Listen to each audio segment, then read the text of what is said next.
নমস্কার, আমি দীপঙ্কর দেবনাথ। আচ্ছা গৌতম বাবু, আমরা দেখেছি যে ওয়েস্ট বেঙ্গল গভর্নমেন্টের তরফ থেকে এখানে একটা বাচ্চাদের উপর একটা প্রোগ্রাম চলছে, যেটার নাম হচ্ছে ক্রেশ। তো বিষয়টা কি যদি একটু খুলে বলেন তো খুব ভালো হয়। নমস্কার, গৌতম গাঙ্গুলি। অ্যাকচুয়ালি ক্রেশ হচ্ছে যারা ওয়ার্কিং মাদার, মানে যারা যেই সব মায়েরা কাজ করছেন, সেটা হতে পারে চাকরি, সেটা হতে পারে তাদের নিজস্ব পড়াশোনা, বা তাদের হাজবেন্ড তারাও চাকরি করছেন, তারা দুজনেই বাচ্চাদেরকে হয়তো সেভাবে ঠিক সময় দিয়ে উঠতে পারছেন না, সুতরাং তাদের বাচ্চাদের কেয়ারটা কে করবে, বাড়িতেও তাদের পক্ষে সম্ভব হয়ে উঠছে না। তো ক্রেশ হচ্ছে এমনই একটা জায়গা যেখানে বাচ্চাদেরকে মা বা বাবা যে কেউ সকালবেলা তাদেরকে দিয়ে যান ওই জায়গায়, এবং তাদের সারাদিন ভর, মানে যতক্ষণ তারা তাদের কাজে ব্যস্ত থাকছেন ততক্ষণ তাদের বাচ্চাকে কেয়ার করবার জন্য, মানে কেয়ার বলতে সকালবেলা খাওয়ার থেকে শুরু করে তাদের ছোট বাচ্চা হলে খাওয়া দাওয়া, ঘুমানো, এই যে ব্যাপারগুলো তারা পুরোপুরি মেনটেন করবেন। এবং সাথে সাথে শুধু মেনটেন করা না, তার মধ্যে অনেক কিছু ব্যাপার রয়েছে, যেমন ধরুন তাদের স্বাস্থ্য সম্পর্কিত, যে তাদের খাওয়া দাওয়ার সম্পর্কে একটা পুষ্টিকর খাবার যেন তারা পায়, সেই ব্যাপারগুলো সেখানটায় থাকবে। তাদের সাথে সাথে ধরুন 3 থেকে 6 বছরের যেসব বাচ্চারা রয়েছে তাদেরকে 6 বছর মানে হচ্ছে তাদের প্রধান পড়াশোনার দিকে এগিয়ে যাওয়া। তো তার আগে যেটাকে আমরা বলে থাকি প্রি স্কুলিং, সেই ব্যাপারটিও এখানটায় দেখা করা হয়। মানে যাদেরকে ছবির মাধ্যমে বলুন, খেলাধুলোর মাধ্যমে বলুন, বিভিন্নভাবে শেখানো হয় এই পড়াশোনার বিষয়গুলো। এবং তার সাথে সাথে আরেকটা জিনিসও করা হয়, যাতে তাদের মানসিক বিকাশটা সুস্থভাবে হতে পারে, সেই ধরনের পরিবেশই এখানে তৈরি করা হয়। এবং যে কারণে যারা ক্রেশে কাজ করছেন, মানে ক্রেশ ওয়ার্কার বা চাইল্ড কেয়ার গিভার যারা আছেন, এই শব্দগুলো এখন হয়তো আমাদের পশ্চিমবঙ্গের লোকেরা অনেকভাবেই পরিচিত হয়ে গেছেন। তবুও যারা জানেন না তাদের বিষয়ে যাতে তারা জানতে পারেন যে ক্রেশ কি, সেই বিষয়টার জন্য আমাদের এখানটায় একটা ট্রেনিং প্রোগ্রাম অর্গানাইজ করা হয়েছে। কারা করছে এই প্রোগ্রামটা? এই প্রোগ্রামটা অর্গানাইজ করছে পশ্চিমবঙ্গ সরকার। এই পশ্চিমবঙ্গ সরকারের যারা ministry of women and child development, এই যে ডিপার্টমেন্টটি বা এই যে দপ্তরটি, তারা এই প্রোগ্রামটিকে অর্গানাইজ করে থাকেন। কিন্তু এবার তাদের পক্ষে তো সব জায়গায় গিয়ে করা সম্ভব হয়ে ওঠে না, সেই কারণে তারা রাজ্যের বিভিন্ন দপ্তরগুলোতে যেমন বিভিন্ন ডিপার্টমেন্ট থাকে, যেমন ধরুন DPO department, ICDS department, labour welfare department, তো তাদের থেকে বিভিন্ন অফিসারদেরকে তারা নিযুক্ত করে থাকেন এই ট্রেনিংগুলো প্রোভাইড করানোর জন্য। এবার এই ট্রেনিংগুলো প্রোভাইড করা হয় কোথায় কোথায়? বিভিন্ন রাজ্যে, বিভিন্ন টি গার্ডেনে, যেখানে যেখানে ক্রেশগুলো প্রতিষ্ঠিত হয়ে রয়েছে, তাদের যারা ওয়ার্কার আছেন তারা কিভাবে বাচ্চাদেরকে সুস্থভাবে রাখতে পারবেন, তাদের যত্ন আত্তি নেওয়া, এই যে বিষয়গুলো, এই সম্পর্কেই এই ট্রেনিংটা প্রোভাইড করা হয়। তো তাদের মধ্যে প্রধানত বিষয়গুলো যেগুলো থাকে সাধারণত, সেগুলো হচ্ছে চাইল্ড ডেভেলপমেন্ট, 2 নম্বর হচ্ছে ক্রেশ ম্যানেজমেন্ট, মানে এই ক্রেশটাকে আমরা কিভাবে ঠিকঠাক মতন রাখতে পারবো, এই বিষয়টা। তার সাথে থাকে এই যে ক্রেশ পরিবেশটা তৈরি করা হয়েছে, তার মধ্যে বিভিন্ন ধরনের ওয়েস্ট তৈরি হয়, এখানে ওয়েস্ট ম্যানেজমেন্ট এই জিনিসটার সম্পর্কেও তাদের বলা হয়ে থাকে। এবং তারপরে তাদের সেলফ ম্যানেজমেন্ট, মানে তারা নিজেরা কি করে বাচ্চাদের জন্য উপযুক্ত করে তুলবে, যারা ওখানে কাজ করছেন, বিশেষত মহিলারাই ওখানে কাজ করছেন। তো অনেকেই কি হয় যে এই ট্রেনিংগুলো না পাওয়ার জন্য তারা বুঝে উঠতে পারেন না অনেক সময় যে কিভাবে এই বাচ্চাগুলোকে আমরা মেনটেন করব। এবং অনেক সময় দেখা যায় যে অনেক ডিসেবলড চাইল্ড যারা এখানে আসেন, এবার যারা ওখানে কাজ করছেন তারা যদি এই বিষয়টাকে না জানেন, তো অটোমেটিক্যালি তখন কি হয়ে যায়, এই বিষয়টা বলা সম্ভব হয়ে ওঠে না, তাই তাদের এই ট্রেনিংগুলো প্রোভাইড করা হয়। যাই হোক, এই বিষয়টা নিয়ে আপনারা আগামী ভিডিওতে দেখতেই পাবেন যে ওখানটায় কি কি জিনিস বলা হচ্ছে, কি কি জিনিস করা হচ্ছে। আমার সাথে বর্তমানে ক্যামেরাতে রয়েছে দীপঙ্কর দেবনাথ, এবং আরেকজনকেও আপনারা দেখতে পাবেন, দীপঙ্কর চক্রবর্তী, উনিও আছেন আমাদের এই ট্রেনিং টিমে। তো চলুন এইভাবে আপনারা দেখে নিন। আচ্ছা, একটা বিষয় তো বললেন না যে কারা এটা চালাচ্ছে প্রোগ্রামটা, এবং সেটা বলেছেন পশ্চিমবঙ্গ সরকার এবং ভারতবর্ষের যে সেন্ট্রাল গভর্নমেন্ট, সেটা সম্পর্কে যদি কিছু জানান তো ভালো হয়, যে তারা কিভাবে এই কাজটাকে এগিয়ে নিয়ে যাচ্ছে। হ্যাঁ, অ্যাকচুয়ালি ব্যাপারটা কি হয়, আমি যেটা একটু আগে বললাম যে ministry of women and child development, এটার থেকে মেইনলি এই উদ্যোগটা নেওয়া হয়েছে। কেন নেওয়া হয়েছে? তার কারণ এই যে ক্রেশ স্কিম, এই ক্রেশ স্কিমটাকে সবল করে তুলবার জন্য। এবার এই ক্রেশ স্কিমটাকে সবল করে তুলতে গেলে তার জন্য প্রপার ট্রেনিং দরকার পড়ে। এই ট্রেনিং দরকার পড়ার জন্য তাদের বিভিন্ন দপ্তরের সহযোগিতার দরকার পড়ে, যেটা আমি একটু আগে বললাম যে আইসিডিএস বা অঙ্গনওয়াড়ি কর্মী, যারা আশা কর্মী, এই জিনিসগুলো সবাই তাদের সাথে যুক্ত আছেন অলরেডি এই জিনিসগুলোকে প্রোভাইড করবার জন্য। তাছাড়াও বিভিন্ন ধরনের এনজিও রয়েছেন যারা প্রাইভেট, মানে নন গভর্নমেন্ট অর্গানাইজেশন বা ভলান্টারি অর্গানাইজেশন, তারা এইভাবে যুক্ত আছেন।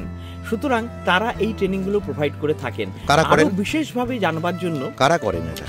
এই জিনিসটা প্রোভাইড করার হচ্ছে যারা প্রথম এই জিনিসটা কমিউনিকেট করেন, তারা ধরুন লেবার ওয়েলফেয়ার ডিপার্টমেন্ট থেকে একটা চিঠি করেন, বা যারা এই ক্রেশের সম্বন্ধে। আপনি কোন তরফ থেকে এসেছেন? আমি অ্যাকচুয়ালি আলিপুরদুয়ার জিওগ্রাফিক্যাল যে সোসাইটি, সেই তরফ থেকে ট্রেনিংটাকে প্রোভাইড করছি। মানে আমরা একটা এনজিওর তরফ থেকে এসেছি, যেই এনজিওর নাম হচ্ছে আলিপুরদুয়ার জিওগ্রাফিক্যাল সোসাইটি। এখান থেকে আপনারা এই আলিপুরদুয়ার জিওগ্রাফিক্যাল সোসাইটির তরফ থেকে আমাকে দেখতে পাবেন, দীপঙ্কর দেবনাথকে দেখতে পাবেন, যিনি বর্তমানে ক্যামেরা করছেন, এবং আরেকজন রয়েছেন যার নাম দীপঙ্কর চক্রবর্তী। চলুন তাহলে এইবার ভিডিওগুলো আপনারা একটু দেখে নিন যে কিভাবে ক্রেশ রয়েছে, ক্রেশের বিল্ডিং কেমন হয়, সেখানে বাচ্চা কাচ্চা কেমন রয়েছে, সেখানটা কিভাবে ট্রেনিং প্রোভাইড করা হচ্ছে, এই জিনিসটা আপনারা আগামী ভিডিওর পর্বগুলোতে দেখতে পারবেন। এখন এটুকুই, এবার বাকিটুকু দেখে নিন।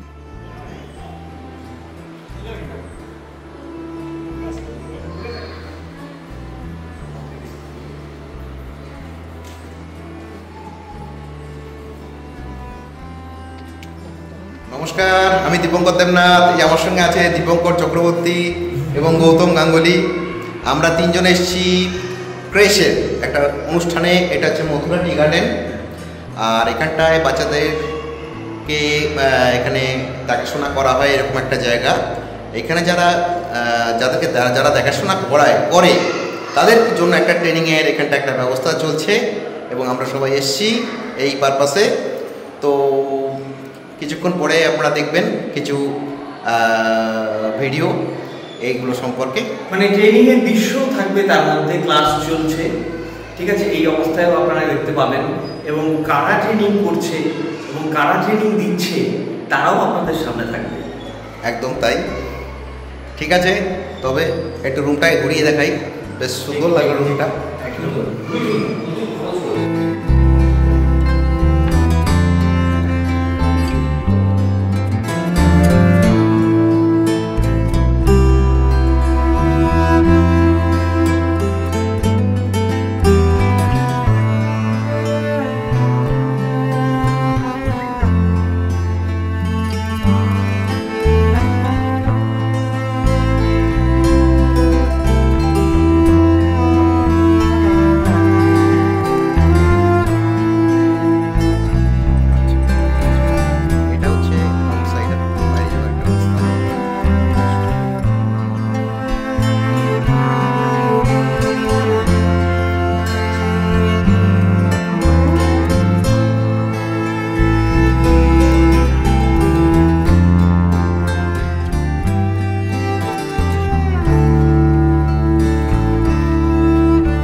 সুতরাং চাইল্ড ডেভেলপমেন্টের ক্ষেত্রে এই মোটর স্কিল ডেভেলপমেন্টের খুব দরকার হয়, ঠিক আছে। আরেকটা জিনিস হচ্ছে যেটা আমরা বলি ফাইন, মানে স্মলার মাসেল ওয়ার্ক হেয়ার। আমি কেন লিখেছি এই কথাটা? স্মলার মাসেলস বলতে আমরা ধরুন ফিঙ্গার যে মাসেলগুলো, আমি কি দিয়ে ধরে আছি এটা, তার মানে আমার মাসেলগুলো কাজ করছে এখানটা, এই যে মাসেলগুলো কাজ করছে এখানটা ফিঙ্গার মাসেল। একটা বাচ্চা এই ফাইন মাসেলের গ্রোথ দরকার। কেন? ধরুন আমি ছোট্ট বাচ্চা, এবার তাকে আপনি কিছু শেখাচ্ছেন বলতে, যেমন ধরুন ওকে আপনি পেন্টিং শেখাবেন বা পেনটা ধরা শেখাবেন, ও ধরবে কি করে? দেখবে অনেক সময় বাচ্চারা যখন কাজ করে তখন এটা ধরতে বলছে না, এইভাবে আছে, এইভাবে ধরতে তো লিখতে পারবে না, তাহলে আপনাকে তখন শেখাতে হবে না, আপনি এইভাবে, তাহলে তুমি আঁকতে বা লিখতে পারবে, মানে ড্রয়িং করতে পারবে, মানে পেন্টিং যেটা বলছি আর কি, ঠিক আছে। তারপরে লেখা লিখতে পারবে, রাইটিংটা করা সম্ভব ওর পক্ষে, ঠিক আছে। মানে এই মাসেলগুলোর দ্বারা যেটা করা সম্ভব সেটাকেই আমরা বলি ফাইন মোটর স্কিলের ডেভেলপমেন্ট, ঠিক আছে। তো সেক্ষেত্রে আমাদের ছোটো ছোটো এই যে মাসেলগুলো কাজ করে, আমাদের গালের মাসেল কাজ করে, অনেক সময় এই যে মাসেলগুলো আমরা কাজ করি কীভাবে কাজ করছে, আমি খাচ্ছি চালাচ্ছি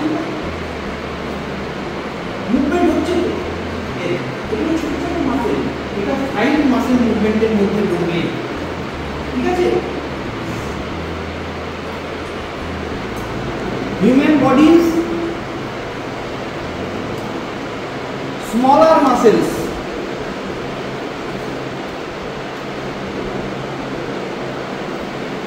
মানে এর এক্সাম্পলের ক্ষেত্রে আমরা কি বলতে পারি, ফিঙ্গার মাসেলস, আমাদের চিক্স মাসেল, চিক গাল, ঠিক আছে, মানে এটাকে আমরা বলি গাল। এই মাসেল মাউথের মুখের ভিতরে যে মাসেলগুলো হয় সেটাও এর মধ্যে পড়ছে, ঠিক আছে। চিনিয়ে এগুলো ইউজ হচ্ছে, আমরা যখন চাবাই তার জন্য দুটো জিনিস তো কাজ করছে, একটা হচ্ছে মাসেল আর একটা হচ্ছে টিক, মানে দাঁত, তাই তো। দাঁত না থাকলে তো আমরা চাবাতে পারছি না, যখন আমাদের বয়স হয়ে যায় আমরা চাবাতে পারি কি, একটা বাচ্চা যখন প্রথম দাঁত ওঠেনি তখন কিন্তু ওদের যদি মাসেলগুলো দিয়ে মানে ওটাকে ইয়ে করার চেষ্টা করে, ওর তো কী আছে তখন জিভ আছে, জিভটা ছাড়া মাসেলটুকুই আছে, দাঁত তো হয়ই কি তখন, ঠিক আছে। তখন এই স্মলার মাসেলগুলো ওর খুব কাজ করে। এবার ও যখন ধরবে, ছোট্ট একটা বাচ্চা, ও তো কিছু পেলেই ধরে, ও হাতের সামনে যা পাবে তাই নিয়েই ধরবে। এবার এই ধরাটাকে ওকে শেখাতে হবে, আমাদেরকে ভালোভাবে শেখাতে হবে। তো সেই জন্য ওর হাত পা পুরো বডিটা যাতে শক্তপোক্তভাবে সুন্দরভাবে গঠিত হয় তার দিকে কাজে রাখতে হবে।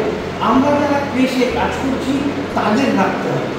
তার মানে তারা এই জিনিসগুলো সম্বন্ধে যদি না জানে তাহলে তো আমরা তাদেরকে ভালোভাবে সুস্থভাবে রাখতে পারবো না। আমরা কেন মালিশ করি, বাচ্চাদের মাসেলসগুলোকে কেন মালিশ করি, কারণ আছে তো, যাতে সুস্থভাবে শক্তভাবে দাঁড়াতে পারে, সলিড স্টেজে আসতে পারে, ঠিক আছে। যাতে যত বড় হতে থাকবে ওর যেন শক্তিটা পায় ওইভাবে। প্রথমে তো দাঁড়ায়, মানে যখন একটা বাচ্চা 6 মাসের বাচ্চা সে কি দাঁড়াচ্ছে না, কিন্তু যখন ধীরে ধীরে 8 মাসের দিকে এগোচ্ছে ও প্রথমে বসলো মানে সিটিং, ঠিক আছে। যখন 10 মান্থস তখন ও পারফেক্টলি বসলো, দেখবে প্রথম বাচ্চাটা যখন বসে এইদিকে হেরে পড়ে যাচ্ছে, তার মানে কি ওর সাপোর্ট দরকার, উইদাউট সাপোর্ট সে বুঝতে পারছে না। কিন্তু 8 মাস বা 10 মাস থেকে 10 মাসের যখন বয়স হয়ে যাচ্ছে তখন বাচ্চারা বসছে, ঠিক আছে। এবার যখন 12 মাসের দিকে যাচ্ছে তখন বাচ্চাটার বয়স 12 মাস, তখন বাচ্চাটা ধীরে ধীরে কী চেষ্টা করবে জানেন তো, হামাগুড়ি ক্রলিং,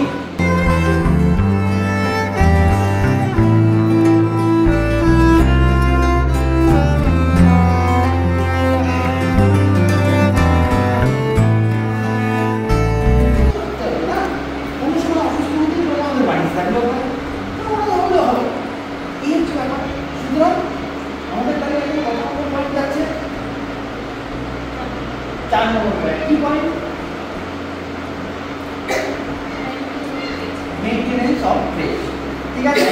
তাহলে আমরা এইভাবে ফ্রেশকে মেনটেন করবো, সেটা যত রকমভাবে সম্ভব।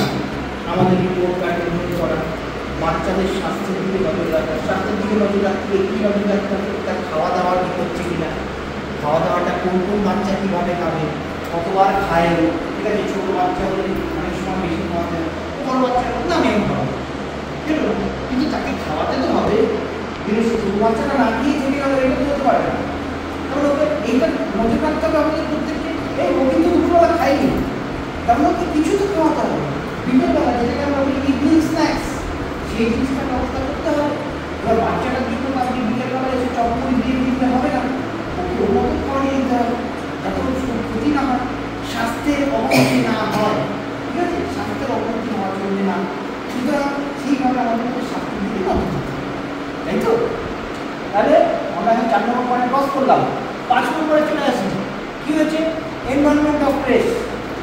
ফ্রেশের এনভায়রনমেন্ট কী হতে হবে, ফ্রেশের এনভায়রনমেন্ট কীরকম থাকা উচিত, অ্যাটলিস্ট এইটুকু তো সবাই বলবে যে বাড়ির মতন হওয়া চলবে না, তাই না। বাড়ির থেকে আরও ভালো হতে হবে। কোন দিক দিয়ে ভালো হতে হবে। ওদের থাকা খাওয়ার ব্যবস্থা, বাচ্চাটা কোনো সময় মনে হচ্ছে ঘুমাবে, ঘুমানোর জায়গার ব্যবস্থা করতে হবে, যেটা আমি এখানে দেখতে পাচ্ছি না এই মুহূর্তে। ঠিক আছে, ওকে ঘুমোতে হলে সবাইকে লাইন নিয়ে ঘর ঘরে শুয়ে দিতে হবে, তাই না? আর যদি ওদেরকে শোয়ার ঠিকঠাক কোনো ব্যবস্থা করতে হয়, তাহলে ওদের কী কী ব্যবস্থা করতে হয় সেটার উপর নিশ্চিত আছে। ঠিক আছে, আমরা এরপরে পরবর্তী আরও আসবো এই বিষয়ে, যে ওদের ডেইলি বেসিসে ওদের কী কী জিনিস দরকার। মানে ধরুন আপনারা রান্না করছেন, বাচ্চাদের জন্যই তো করছেন, এবার এটাও তো মেনটেন্যান্সের মধ্যেই করছে। মানে আপনারা তো ডেইলি এই কাজটাই করছেন না? বাচ্চাগুলোকে রেগুলার চান করাচ্ছেন, পড়াশোনা করাচ্ছেন, খাওয়াচ্ছেন, ঘুমাচ্ছে, বাচ্চাটা এগুলো তো রেগুলার ওয়ার্ক, এটা মেনটেন্যান্সের মধ্যেই আসছে। তার মধ্যে আপনাদের চেষ্টা থাকতে হবে যে বাচ্চাটা যেন কীভাবে ভালো থাকে, ছেলে বাচ্চা মেয়ে বাচ্চা দুটোকেই বোঝায়। ঠিক আছে, তাদেরকে এখানে রাখা হয় এবং তাদের উপযুক্ত নিউট্রিশন মানে পুষ্টি।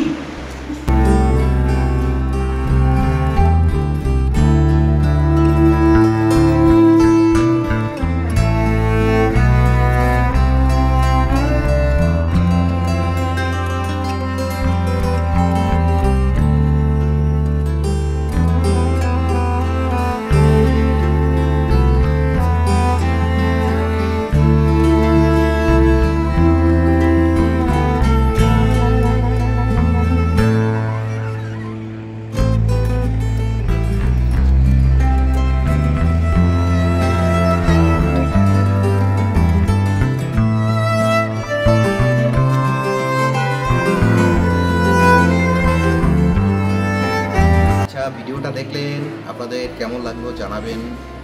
ভিডিওটা ভালো লাগলে লাইক করবেন, শেয়ার করবেন, কমেন্ট করবেন, সাবস্ক্রাইব করবেন। আপনাদের কমেন্টের অপেক্ষায় আমি থাকি। যাক, আজকের মতো এতটুকুই। নমস্কার।